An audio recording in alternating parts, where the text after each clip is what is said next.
आज इंडिया में सबसे इजी काम है जेनजीज को गाली देना। Gen Z is the worst generation ever. वैसे रात भर जगते हैं, दिन भर सोते हैं। अगर वो ठान लेते हैं तो वो करते भी हैं, बट वो ठानते ही नहीं है। खासकर रिलेशनशिप्स के मामले में। Found this Gen Z girl and she was like, Abhijit, relationships are so tough these days, so tough.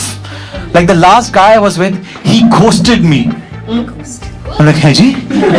सबको लगता है ये रिलेशनशिप्स में जितने भी ये तरह तरह के टाइप्स आ गए हैं ना, ये सब के लिए हमारे प्यारे जेनजी जिम्मेदार है। लेकिन सच बताऊं, जेनजीज ने ये कल्चर नहीं बनाया। को अमेरिका जैसा बनाना, नॉटी अमेरिका जैसा नहीं।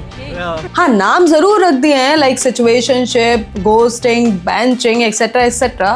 मुझे जब तक कैजुअल रिलेशनशिप समझ आता, मेरे साथ सिचुएशनशिप हो गई थी। लेकिन ये सब तो हमारे पेरेंट्स के टाइम से होता है। इसमें ये होता है बिन फेरे हम तेरे, बगैर शादी के हम रहना चाहते हैं और मजे लेना चाहते हैं। तो भाई अगर आज 22 साल के जेनजी सिचुएशनशिप के लिए बदनाम है, तो 50 साल के जेन एक्स आंटी अंकल भी इन्हीं रिलेशनशिप्स में जी रहे हैं। 1 साल हमारा लिव इन रिलेशनशिप था और अभी एक साल शादी को हो गया। अमेजिंग। जितने भी ऑफिस अफेयर्स होते हैं ना, उनमें जेनजीज कम और यही 46 से 61 साल वाले आंटी अंकल लोग ज्यादा भरे पड़े। जो लोग शादीशुदा है ना, उनके सबसे ज्यादा अफेयर है कॉर्पोरेट में।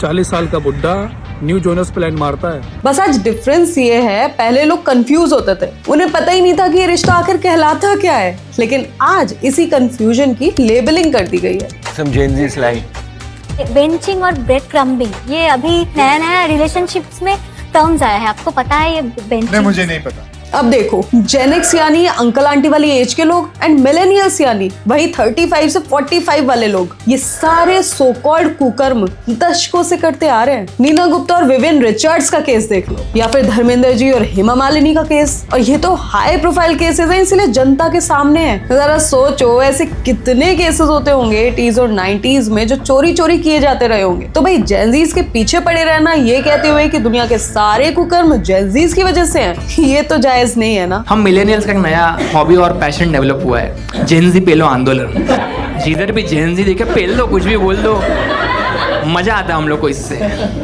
सुख मिलता है, सुख प्राप्ति होती है। लेकिन हाँ, जेनजीज अब इन सब में ज्यादा इन्वॉल्व है, वो भी इसीलिए क्योंकि वो इंटरनेट के जमाने में पैदा हुए हैं, जहाँ ऐसे रिलेशनशिप बनाना बेहद आसान है। उन्होंने ऐसे रिलेशनशिप्स के नाम रख के बस डिक्शनरी अपडेट कर दिया और रील्स बना दिए। तू इतनी जेनजी, एक बार तेरी मम्मी स्टोव पे खाना बना रही थी तो तूने उन पर गैस लाइटिंग का इंतजाम लगा दिया। इसीलिए ऐसा लगता है कि ये सब जेनजीज का किया हुआ है। लेकिन जरा ये आर्टिकल देखो, जेन एक्स वो जनरेशन जो 2026 में लगभग 45 से 60 साल के होंगे। ये लोग इनफिडेलिटी और ओपन रिलेशनशिप्स में जेनजी से भी आगे निकल गए और ओपन रिलेशनशिप्स को सपोर्ट भी करते हैं। मेरे को तो सही लगता है, इसमें कोई दिक्कत नहीं है। अगर मेरा बच्चा रहना चाहेगा तो हमें कोई दिक्कत नहीं है। लेकिन अब सिंपल सा सवाल ये है कि आखिर ओपन रिलेशनशिप है क्या? ये वो बात हो गई कि एक चेयर पसंद नहीं आ रही तो दूसरी चेयर पे बैठ के देख लो, दूसरी चेयर पसंद नहीं आ रही तो तीसरी चेयर पे बैठ लो, जो कंफर्टेबल लगे उसके साथ निकल लो। सी, ओपन रिलेशनशिप एक ऐसी रिलेशनशिप है जब दोनों पार्टनर्स म्यूचुअली अग्री करते हैं that they can have romantic और sexual connections with other people. Open relationship one is not answerable to the other. जब साथ है तब साथ है, और जब नहीं है तो अपने मन की करते हैं। अब क्योंकि इसमें दोनों पार्टनर्स की सहमति होती है, इसलिए हम इसे चीटिंग नहीं कहेंगे, बल्कि कुछ लोग तो इसे लाइफस्टाइल चॉइस का नाम भी दे देते हैं। Both the people in the relationship are okay with it. I think it's pretty justified. Like it's their own problem. Like let them go ahead with what they want to do. और shockingly यहाँ पर एक अलग ही modern India का जन्म हो रहा है, जिसमें जेन एक्स या मिलेनियल्स सबसे आगे है, जेनजी से भी आगे। मेरा एज 57 है, 63 and 60, 55, 62। 1 साल हमारा लिव इन रिलेशनशिप था और अभी एक साल शादी को हो गया। और ऐसे कई सारे रिलेशनशिप्स होते हैं जहाँ पर हर सदी का इंसान जोर शोर से भाग ले रहा है, जैसे सिचुएशनशिप। मुझे जब तक कैजुअल रिलेशनशिप समझ आता, मेरे साथ सिचुएशनशिप हो गई थी। हाँ, ये अभी अभी आई एक नई बीमारी है। मतलब फिजिकल इंटीमेसी होती है, इमोशनल बॉन्ड भी होता है, रिलेशनशिप जैसा सब कुछ होता है, बस लेवल कुछ नहीं होता, कोई कमिटमेंट नहीं होता एंड ऑब्वियसली फ्यूचर की कोई क्लैरिटी नहीं होती। दूसरा है घोस्टिंग। या ही घोस्टेड मी। मुझे लगा मर गया क्या? मर गया, मरने के बाद भी डांट खा रहा है। घोस्टिंग का मतलब होता है जैसे ही शादी या कमिटमेंट की बात आई तो इंसान उफ गायब। मैसेज सीन तो आ रहा है, लास्ट ऑनलाइन भी दिखा रहा है, पर रिप्लाई नहीं कर रहा है। और फिर एक दिन अचानक से नंबर बंद। राम तेरी गंगा मैली हो गई में राम ने भी तो गंगा के साथ यही किया था। वो अलग बात है कि तब इसे मजबूरी कहा गया, बट आज के टाइम में इसे घोस्टिंग ही कहेंगे। मतलब वही बात है, लेबल्स नए हो गए हैं लेकिन बिहेवियर वही पुराना ही है। अब एक और टर्म है बेंचिंग। इसमें आपको एक ऑप्शन की तरह रखा जाता है। जब मेन पार्टनर बिजी हो जाए तो सडनली आपको याद कर लिया जाता है। इसके अलावा भी बहुत सारे नाम हैं। लेकिन अब प्रॉब्लम यहाँ ये नहीं है कि लोग ऐसे रिलेशनशिप्स बना रहे हैं। प्रॉब्लम ये है कि आजकल ऐसे रिलेशनशिप्स की वजह से लोग सीरियस रिलेशनशिप से दूर भाग रहे हैं। मतलब शादी इज दाल चावल फॉर 50 साल टिल यू डाई। अरे लाइफ में थोड़ा बहुत कीमा पाव, टंगड़ी कबाब, हाका नूडल भी होना चाहिए ना। क्योंकि इंटरनेट के जमाने में जहाँ पर दसियों डेटिंग एप्स आपकी मुट्ठी में हो, जहाँ एक पार्टनर को ढूंढना इतना इजी बन गया हो, तो वहाँ ये सवाल उठना तो लाजमी है कि क्या किसी के साथ रिलेशनशिप में रहना आज एक गेम तो नहीं बन गया है। वेल, रीसेंट स्टडीज तो यही बताती है। जैसे ग्लीडन की इस रिपोर्ट के हिसाब से 41% ऑफ रिस्पोंडेंट्स कहते हैं कि अगर उनका पार्टनर अलाउ कर दे तो उन्हें इस ओपन रिलेशनशिप से कोई दिक्कत नहीं है। और 1/3 लोग तो ऑलरेडी ओपन रिलेशनशिप में है। यानी हर तीसरा व्यक्ति ओपन रिलेशनशिप में घूम रहा है और हर चौथा व्यक्ति ओपन रिलेशनशिप में जाना सीरियसली कंसीडर कर रहा है। Very good.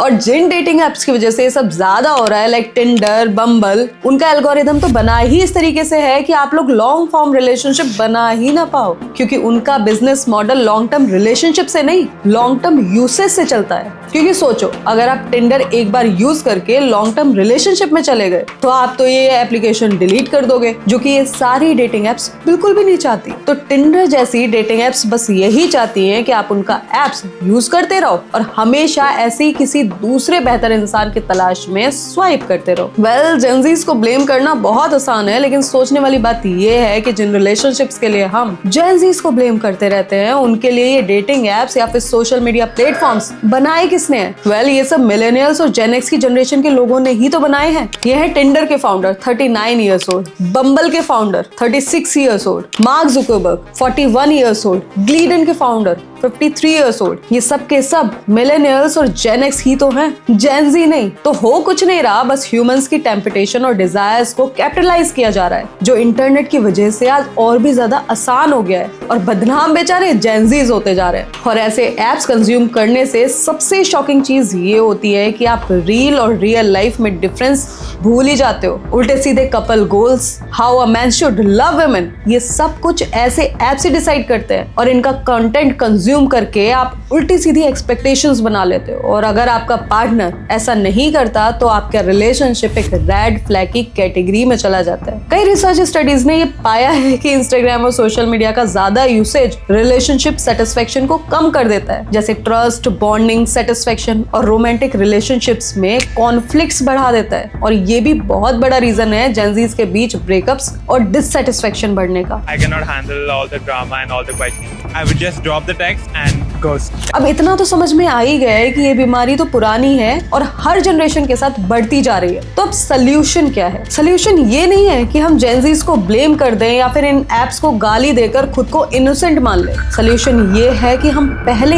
ये एक्सेप्ट करें कि अट्रैक्शन, टेम्पटेशन और कंफ्यूजन ह्यूमन नेचर का हिस्सा है, लेकिन हर नेचुरल चीज को एक्ट करना जरूरी हो ये तो जरूरी नहीं है ना। इसीलिए लाइफ में गोल एक लॉन्ग टर्म रिलेशनशिप की होनी चाहिए। हर चीज जो ट्रेंड बन जाए जरूरी नहीं कि वो इमोशनली हेल्दी भी हो। हमें रिलेशनशिप को कॉम्प्लिकेटेड टर्म्स जैसे बेंचिंग, सिचुएशनशिप एक्सेट्रा से नहीं, सिंपल ऑनेस्टी से समझने की जरूरत है। आज प्रॉब्लम रिलेशनशिप्स के टाइप्स की नहीं है, प्रॉब्लम क्लैरिटी और इमोशनल करेज की कमी की है। क्योंकि जहां हर वक्त बेटर ऑप्शन की तलाश होती है, वहां किसी भी इंसान के साथ सुकून पॉसिबल ही नहीं है। डेटिंग एप्स और सोशल मीडिया आपको चॉइसेस देते हैं, पर डिसीजंस लेने की जिम्मेदारी फिर भी हमारी ही है। क्योंकि लेबल्स नए हो सकते हैं, टेक्नोलॉजी नहीं हो सकती है, पर बिना क्लैरिटी के हर जनरेशन का प्यार हमेशा अधूरा ही रहेगा। सो व्यूअर्स, आज की इस वीडियो में बस इतना ही।